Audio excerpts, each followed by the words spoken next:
Sementara itu pemirsa, di tengah tidak stabilnya harga kelapa saat ini membuat sejumlah petani kelapa di Desa Tanah Pilih, Kecamatan Banyuasin II memilih menanam pinang di lahannya.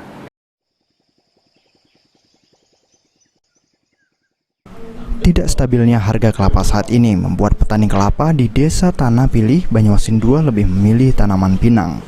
Namun lahan yang berada di perbatasan TN Serbak Sembilang membuat petani khawatir, sehingga petani kebun pinang Tanah Pilih berharap pemerintah Kabupaten Banyuasin membantu kejelasan status lahan yang mereka garap. Sebelumnya petani sendiri berkebun pohon kelapa, namun harga kelapa yang mulai tidak menjanjikan dan lamanya masa panen membuat petani Desa Tanah Pilih mulai melirik berkebun pohon pinang.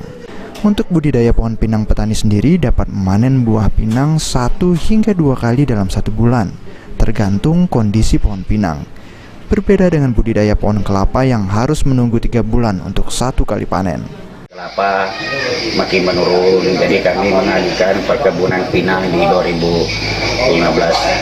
Inilah hasilnya, sudah berusia 5 tahun sudah kita panen. Rangka panennya berhektar ini masih terbatas. Jadi itulah perkebunan pinang ini, kita dibandingkan kelapa ada kelebihannya, kita bisa panen 1 kali 1 bulan. Kalau di tepi kelapa 3 bulan baru kita panen sekali. Jadi itulah Pak, makanya kita masyarakat Tanah Pilih mengalih perkebunan pinang. Tapi kita usahakan Desa Tanah Pilih di perkebunan pinang 3 tahun 5 tahun ke depan memperluaskan melakukan ke kebun pinang, produksi pinang terbesar. Saat ini pendapatan petani pohon pinang pun mulai membaik. Banyak penerima buah pinang yang datang langsung ke Tanah Pilih karena kualitas buah pinangnya yang sangat baik.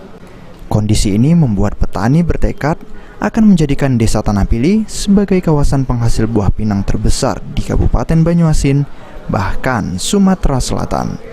Sulaiman, PAL TV.